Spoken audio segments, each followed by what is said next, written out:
Use your unfair advantage.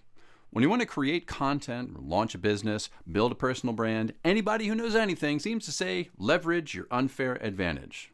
Well, what is an unfair advantage?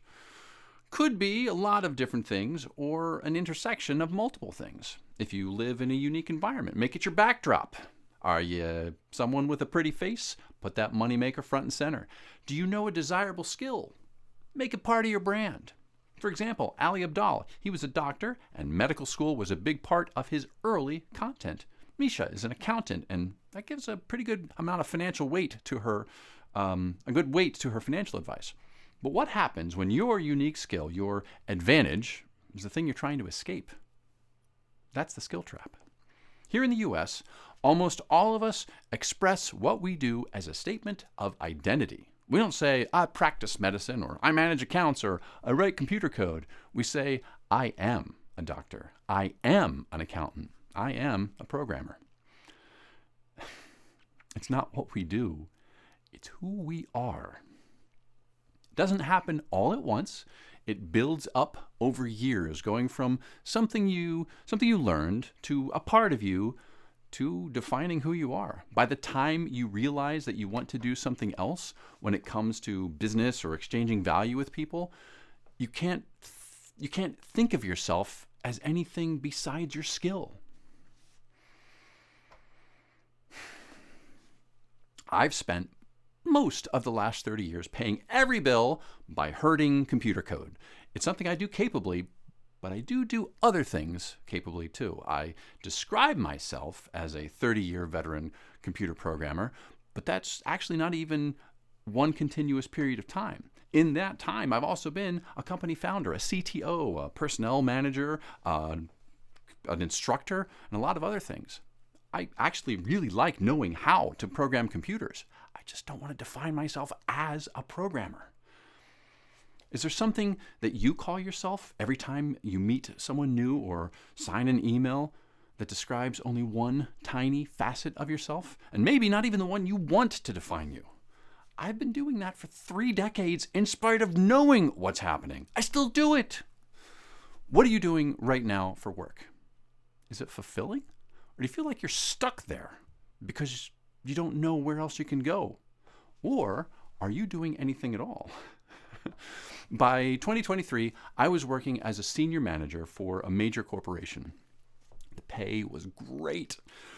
Maybe too great. What do I mean? I had a spreadsheet, and I used it to track my pay and my bonuses and really the stock vesting. And I named it Golden Handcuffs. I'd gotten to a point where my self-identity and my imposter syndrome made me feel like I was chained to a job that didn't suit me, because I thought that I couldn't get work that paid what I was making doing something someplace else that I actually enjoyed. Those golden handcuffs chained me to my own skill trap.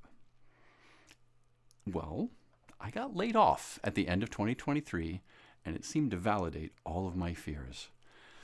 At first, getting out of that environment, I felt like I could breathe again for the first time in years. And then I experienced a new kind of suffocation once I ran out of savings and I couldn't make a single red cent because I couldn't translate my skills and my experience and what I know into anything else. Like, I tried. I did a bunch of stuff. I worked so hard and I didn't make anything at it. And then when it got to the end of the runway that I had with the savings, I started looking for jobs again, and I would get instigated by bots who would vomit back my resume in seconds because I didn't check all the right boxes. I didn't satisfy the almighty algorithm. So I got garbage binned before a human being ever caught a glimpse of me. That skill trap doesn't care whether you're stuck in a job you hate or laid off or trying to think of a business idea. The trap isn't just to a paycheck. It becomes a cage around your imagination. That can be a double trap. The advice that tells us to leverage our unfair advantage. And then we see like doctors and chefs and paramedics and filmmakers, and of course they can use their profession. Everybody wants to hear about what they do. But, maybe I'm just a project manager or a programmer or a compliance contract lawyer or an HR bureaucrat. Who cares what I do outside of a company? And besides, isn't everything I do going to be done by AI soon anyway? Side note about AI. It didn't create the skill trap, but it did slap a countdown timer on it. For my part, I started using AI. I started using it as leverage instead of getting leveraged by AI. Try not to let AI become an excuse, but you can't ignore it either. It seems like every piece of advice for the creator economy is telling us to monetize what we know. But if you're in a skill trap, that's like taking the label we don't want on our forehead and plastering it onto a billboard. It's a nice, shiny, delicious looking apple right in the middle of a bear trap. That was me. I couldn't see how to translate my skills, my unique voice, my advantages into something that someone would pay for outside of traditional employment. And AI's gotten so good at computer programming, why would anyone want me anyway? I can see the trap now, and I'm not out of it. I can see it. I'm asking better questions about what I can do next. Instead of saying to myself, what skill can I teach? I'm asking, what value can I offer? Or even better, what transformation can I guide people through? I do have some ideas, like breaking people out of their current mindset, showing them how to give themselves permission to do something else, something new, something that might be hard and scary, but that could also lead to something they love. That's exciting and terrifying, but mostly exciting, usually. What can you do? If you're in the trap, you might not be able to see what it is you're missing.